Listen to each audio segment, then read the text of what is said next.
السلام علیکم دوستو، علیکم انڈیا کے ایک اور میں آپ کو استقبال کرتا ہوں۔ آپ کا دوست سارے پچھلی ویڈیو میں ہم نے بات کی تھی ابن شیاد کے بارے میں، ایسا کریکٹر جو سمجھ سے باہر تھا۔ صحابہ لوگ کو اس کے حرکت سے یہ مطلب ایک شک ہو گیا تھا کہ کہیں یہی تو دجال نہیں ہے، اور یہ ایسا کنفیوژن کریکٹر ہے کہ یہ پتہ ہی نہیں چلتا اس کے بارے میں کیا۔ چلیے شروع جانتے ہیں، شروع کرتے ہیں۔ بسم اللہ الرحمن الرحیم۔ ابو سعید خدری رضی اللہ تعالیٰ عنہ بیان کرتے ہیں، رسول اللہ صلی اللہ علیہ وسلم ابو بکر عمر رضی اللہ تعالیٰ عنہ مدینے کے کسی راستے میں اس ابن سیاد سے ملے تو رسول اللہ صلی اللہ علیہ وسلم نے اسے فرمایا، کیا تم گواہی دیتے ہو کہ میں اللہ کا رسول ہوں؟ جواب میں اس نے کہا، کیا آپ گواہی دیتے ہیں کہ میں اللہ کا رسول ہوں؟ رسول اللہ صلی اللہ علیہ وسلم نے فرمایا، میں اللہ پر، اس کے فرشتوں پر، اس کے کتابوں پر، اس کے رسولوں پر ایمان لایا، تو کیا دیکھتا ہے؟ اس نے کہا، میں تخت کو پانی پر دیکھتا ہوں، یعنی کہ ایک پورا سیاہنشن دیکھتا ہے پانی پر۔ رسول اللہ صلی اللہ علیہ وسلم نے فرمایا، تو شیطان کا تخت سمندر پر دیکھتا ہے۔ آپ صلی اللہ علیہ وسلم نے فرمایا، تو اس کے علاوہ اور کیا دیکھتا ہے؟ اس نے کہا، وہ 2 سچے اور 1 جھوٹا دیکھتا ہوں، یا 2 جھوٹے اور 1 سچا دیکھتا ہوں۔ رسول اللہ صلی اللہ علیہ وسلم نے فرمایا، اس پر معاملہ مشتبہ کر دیا گیا ہے، تم اسے چھوڑ دیا، یعنی کہ اس پر معاملہ کنفیوژن والا کر دیا، یعنی اس کو خود بھی سمجھ میں نہیں آ رہا کہ میں کیا کیا دیکھ رہا ہوں۔ ایک اور حدیث میں ابو سعید خدری رضی اللہ تعالیٰ عنہ سے روایت ہے کہ ابن سیاد نے نبی کریم صلی اللہ علیہ وسلم سے جنت کی مٹی کے بارے میں دریافت کیا تو آپ صلی اللہ علیہ وسلم نے فرمایا، نرم و ملائم، سفید خالص کستوری ہے۔ سبحان اللہ، کیا جنت کی مٹی ہے۔ ایک اور حدیث میں نافع بیان کرتے کہ ابن عمر رضی اللہ تعالیٰ عنہ مدینے کے کسی راستے میں ابن سیاد سے ملے تو انہوں نے اس سے کوئی بات کہی جس نے اسے ناراض کر دیا، اور غصے کی وجہ سے اس کی سانس پھول گئی، حتیٰ کہ راستہ بھر گیا۔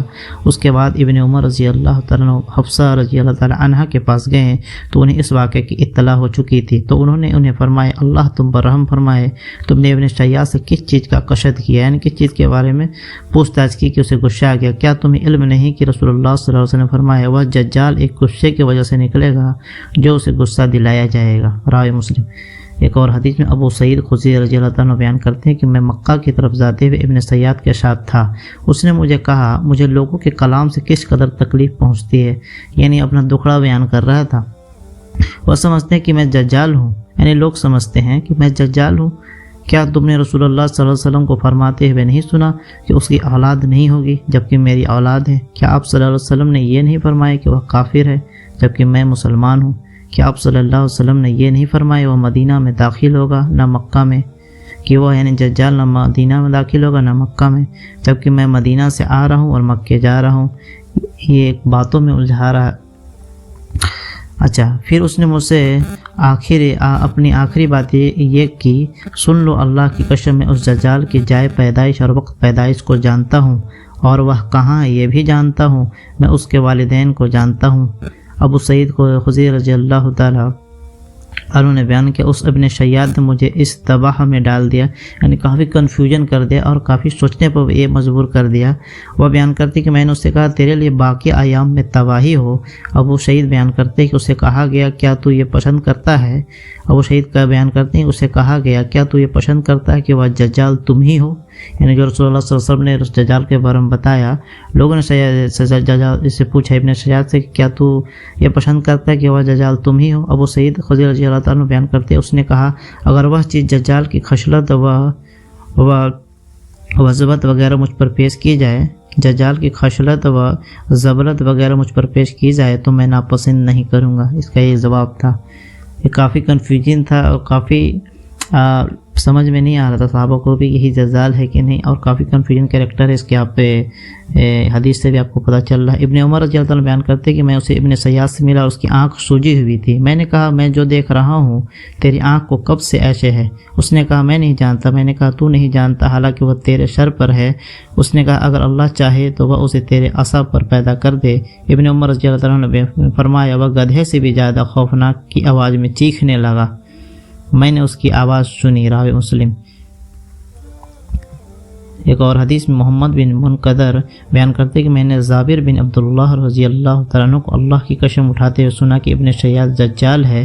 میں نے کہا، آپ اللہ کی قسم اٹھاتے؟ انہوں نے کہا، میں نے عمر رضی اللہ تعالیٰ عنہ کو اس بات پر نبی کریم صلی اللہ علیہ وسلم کے پاس قسم اٹھاتے ہوئے سنا، لیکن نبی کریم صلی اللہ علیہ وسلم نے اس پر ناگواری نہیں فرمائی۔ متفق علیہ۔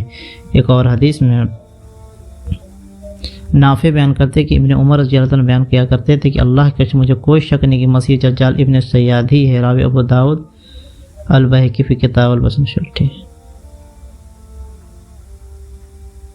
اچھا، اس طرح سے ابن شیاد کا لگ کمپلیٹ ہوا. تو یہ کافی کنفیوژن کریکٹر تھا، صحابہ کو اس پر شک ہو گیا تھا کہ یہ دجال ہے، لیکن یہ کنفرم نہیں ہوا، کنفرم ہوا. اچھا، تو یہ مطلب ایک طرح سے یہ ایک میسج دے دیا گیا امت کو، ایک امت کو پیغام پہنچا دیا گیا کہ اسی طرح سے یہ مطلب دجال کا دھوکہ رہے گا، دجال کا دھوکہ اسی طرح سے رہے گا.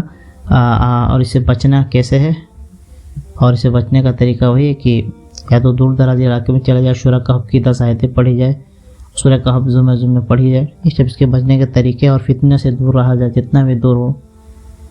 اور دجال کے بارے میں اگر پتہ چلے کہ وہ نکل گیا ہے تو کافی دور دراز علاقے میں، ریموٹ کنٹری سائڈ جو یا بولتے تھے ہم، سائڈ پہاڑوں اور جنگلات خبیریہ میں چلا جائے. تو انشاءاللہ اللہ تعالیٰ ہم اس بڑے بڑے فتنے سے ہماری حفاظت عطا فرما، اور اس طرح کے فتنے سے بھی حفاظت فرما جو ہمیں شک میں ڈال دے کہ کیا صحیح ہے کیا غلط ہے، اور اس طرح کی بھی تمام چیزیں ہماری حفاظت عطا فرما. ہر طرح